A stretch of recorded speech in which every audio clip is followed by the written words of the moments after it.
Bueno, nosotros somos el equipo Varina y vamos a hablar sobre las principales medidas de la estadística.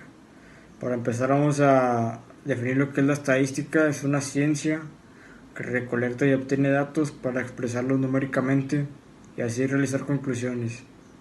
Se caracteriza por emplear fórmulas aritméticas con el fin de representar numéricamente ciertas características pertenecientes a unos datos. Nos ayuda a cuantificar la realidad y disponer de los elementos que nos permiten su análisis, permitiendo así actuar de una forma más coherente. Los datos no agrupados son aquellos que constituyen el conjunto de datos que no han sido clasificados y son representados en una tabla de datos en forma individual.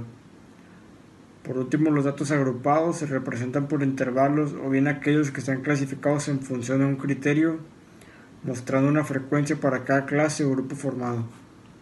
Como primera medida tenemos la tendencia central, que se define por resumir un conjunto de datos numéricos. Tiene como características dar una paranorma general de lo que se está analizando.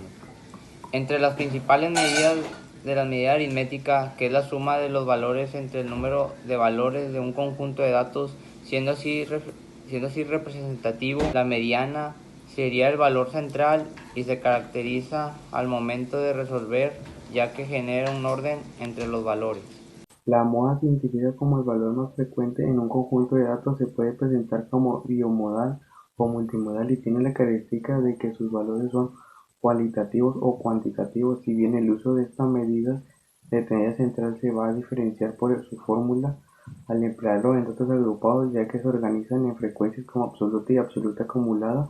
Además, utiliza marcas de clase, que es el punto medio de cada intervalo que va desde el límite inferior hasta el límite superior, representándolo como xy, y la amplitud aplicada en la fórmula de la moda, que es la diferencia entre el límite superior e inferior. Una vez identificadas las medidas de tendencia central, seguimos con las medidas de dispersión. Estas se definen por mostrar la variabilidad que existe en la distribución de los datos. Tiene como características ver la distancia que hay entre los datos, así como la concentración de estos mismos, es decir, indica qué tan dispersos o agrupados se encuentran respecto a su media aritmética o cierto valor central. Tiene tipos de medidas. Como primero encontramos el rango, amplitud o recorrido, que es la diferencia entre el valor máximo y el valor mínimo de un conjunto de datos. Sus características es que tiene la misma unidad de medida que la observación. Su rango muestral es muy inestable, es poco confiable. Sin embargo, nos da una idea rápida del grado de dispersión, y cuando se encuentra un valor constante, el valor del rango no varía. La varianza es la media aritmética de los cuadrados de las diferencias de los datos con su media aritmética. Esta variable nos ayuda a determinar si las diferencias que existen entre las medias de muestreo exponen las diferencias que hay entre los valores medios.